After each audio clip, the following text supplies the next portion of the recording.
ભારત રત્ન દેશના નાયબ વડાપ્રધાન, અખંડ ભારતના શિલ્પી, જેમને સમગ્ર દેશમાં એકતા, ભાઈચારા, અખંડિતતાના બીજ રોપ્યા છે તેવા મહાપુરુષ સ્વર્ગસ્થ શ્રી સરદારભાઈ વલ્લભ પટેલની પ્રતિમાને મધ્યપ્રદેશના ઉજ્જૈનના માગડોન ખાતે અસામાજિક તત્વો દ્વારા તલવાર જેવા ઘાતક હથિયારો દ્વારા ઘા મારવામાં આવ્યા હતા. તેની પ્રતિમાને કુચલવામાં આવી. આવા મહાન પુરુષની પ્રતિમા સાથે શરમજનક કૃત્યો કરવામાં આવ્યા તે સમગ્ર દેશને કલંકિત કરે છે. માટે પાટણ જિલ્લા એસપીજી દ્વારા આવા અસામાજિક તત્વોને પકડી કોર્ટમાં કેસ ચલાવી તેમને જેલના હવાલે કરવામાં આવે તેમજ તેમની પ્રતિમાને પુનઃ સ્થાપિત કરવામાં આવે તેવી માંગણી કરવામાં આવી હતી.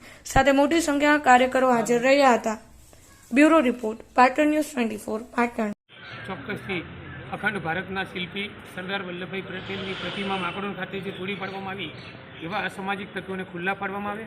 એના વગર દેશના કોઈ પણ મહાનુભાવોની, દરેક વર્ણના મહાનુભાવોની કોઈ પણની પ્રતિમાને કોઈ પણ સમાજ દ્વારા ખંડિત ન કરવામાં આવે, કોઈ પણ પ્રકારની ખંડિત પ્રવૃત્તિ કરતા હોય એવા લોકોને ખુલ્લા પાડી અને કડકમાં કડક દાખલો બેસાડે તો જ દેશના મહાપુરુષોનું સન્માન અને ગૌરવ જળવાય, એના ન્યાય મળે. એના અનુસંધાનમાંથી કલેક્ટરશ્રીને આવેદનપત્ર આપવામાં ઉપર તલવાર તેમજ ઘાતક હથિયારો દ્વારા ઘા કરવામાં આવ્યા. એના વિરોધમાં અત્યારે સરદારની પ્રતિમાના જે તોડનાર હતા એ લોકોને ખુલ્લા પાડવામાં આવે અને કડકમાં કડક સજા થાય કે ભવિષ્યમાં પણ આવા કોઈ મહાપુરુષોને સ્ટેચ્યુને કોઈ તોડે નહીં અને ભવિષ્યમાં પણ આવી અસામાજિક તત્વો દ્વારા આવી પ્રવૃત્તિ ના થાય એ માટે કલેક્ટરશ્રીને આવેદનપત્ર આપી અને પુનઃસ્થાપિત કરવા માટે જ્યાં પ્રતિમાને તોડી નાખવામાં આવી તો પ્રતિમા પુનઃસ્થાપિત થાય અને અસામાજિક તત્વોને ઝડપી પાડી અને કડકમાં કડક સજા થાય અને એમને ખુલ્લા પાડી લોકો સમક્ષ મૂકવામાં આવે તેવી માગ સાથે આવેદનપત્ર આપવામાં આવ્યું છે.